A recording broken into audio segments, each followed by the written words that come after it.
आज हम आपको सुनाएंगे हिंदुस्तान के एक राजपूत के अदम्य साहस की कहानी, जिसे डकैत से सांसद बनी फूलन देवी की हत्या के आरोप में देश की सबसे हाईटेक और सुरक्षित तिहाड़ जेल में भेज दिया गया।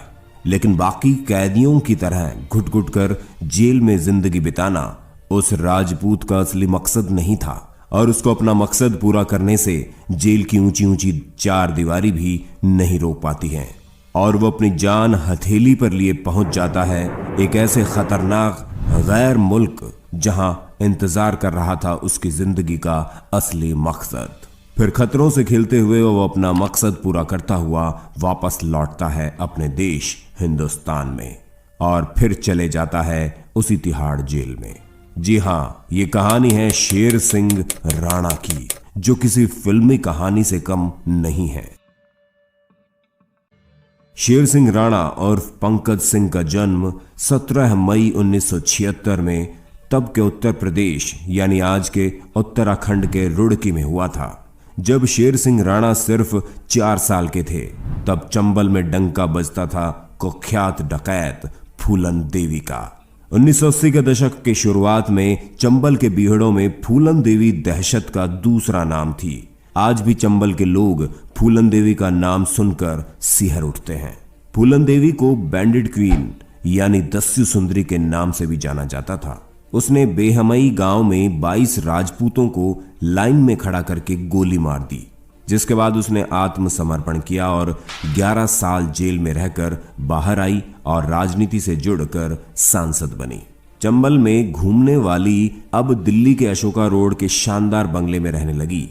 25 जुलाई 2001 को शेर सिंह राणा फूलन से मिलने आया और फिर घर के गेट पर फूलन को गोली मार दी। फूलन की हत्या के बाद राणा ने कहा था कि उसने बेहमई कांड में मरे अपने राजपूत भाइयों का बदला लिया है। अब यहां से शुरू होती है हमारी कहानी। फूलन देवी की हत्या के 2 दिन बाद शेर सिंह राणा ने देहरादून में पुलिस के सामने आत्मसमर्पण कर दिया और जुर्म स्वीकार कर लिया। केस चलने तक अदालत ने शेर सिंह को तिहाड़ जेल में भेज दिया। तिहाड़ जेल में करीब 2.5 साल रहने के दौरान राणा ने कहा था कि तिहाड़ की सलाखें उसे ज्यादा दिनों तक नहीं रोक पाएंगी, और हुआ भी ऐसा। समय ने करवट ली और लगभग 3 साल बाद 17 फरवरी 2004 को राणा फिल्मी अंदाज में तिहाड़ जेल से फरार हो गया। तिहाड़ जैसे अति सुरक्षित जेल से किसी कैदी का फरार हो जाना अपने आप में बड़ी बात थी, इसलिए राणा एकाएक फिर सुर्खियों में आ गया। उस दिन उत्तराखंड पुलिस की वर्दी में 3 अज्ञात लोग तिहाड़ जेल पहुंचे थे। उन्होंने तिहाड़ के अधिकारियों से कहा कि वो एक केस के सिलसिले में हरिद्वार की एक अदालत में पेशी के लिए शेर सिंह राणा को लेने आए हैं। वो अपने साथ हथकड़ी और अदालत में राणा की पेशी का ऑर्डर की कॉपी भी लेकर आए थे। तिहाड़ के अधिकारियों ने ऑर्डर की कॉपी देखी और फिर शेर सिंह राणा को बैरक से निकालकर उन फर्जी पुलिस वालों यानी कि शेर सिंह राणा के साथियों को सौंप दिया, जो राणा को वहां से लेकर चले गए। बाद में जब मामले का खुलासा हुआ तो पूरे तिहाड़ जेल के साथ ही पूरे देश में हड़कंप मच गया था। हालांकि 2 साल बाद 17 मई 2006 को राणा को कोलकाता में फिर से गिरफ्तार कर लिया गया। लेकिन ये कहानी है इन 2 सालों की, जब वो जेल से फरार थे। जैसा कि हम सब जानते ही हैं कि भारत की धरती ने बहुत से वीर योद्धाओं को जन्म दिया है, और ऐसे ही एक धरती मां के वीर सपूत योद्धा थे पृथ्वीराज चौहान, जो हिंदुस्तान के आखिरी हिंदू सम्राट थे। कंधार विमान हाईजैक मामले में तत्कालीन विदेश मंत्री जसवंत सिंह अफगानिस्तान गए थे, तो उस समय उन्हें गजनी में पृथ्वीराज चौहान की समाधि होने की जानकारी खुद तालिबान सरकार के अधिकारियों ने दी थी। पृथ्वीराज चौहान की समाधि अफगानिस्तान में थी और मोहम्मद गौरी की कब्र के पास मौजूद थी। अफगानिस्तान में यह परंपरा है कि जो लोग मोहम्मद गौरी की कब्र देखने जाते हैं, उन्हें पहले पृथ्वीराज चौहान की समाधि का अपमान जूतों से करना पड़ता है। जसवंत सिंह ने जब भारत आकर इस बात का खुलासा किया तो इस बयान को समूचे भारतीय मीडिया ने बढ़ चढ़कर देश की जनता के सामने रखा। फिर क्या नेता, क्या आम आदमी, सभी ने पृथ्वीराज चौहान की अस्थियां वापस लाने की वकालत तो की, पर प्रयास करने की जहमत शायद किसी ने नहीं उठाई।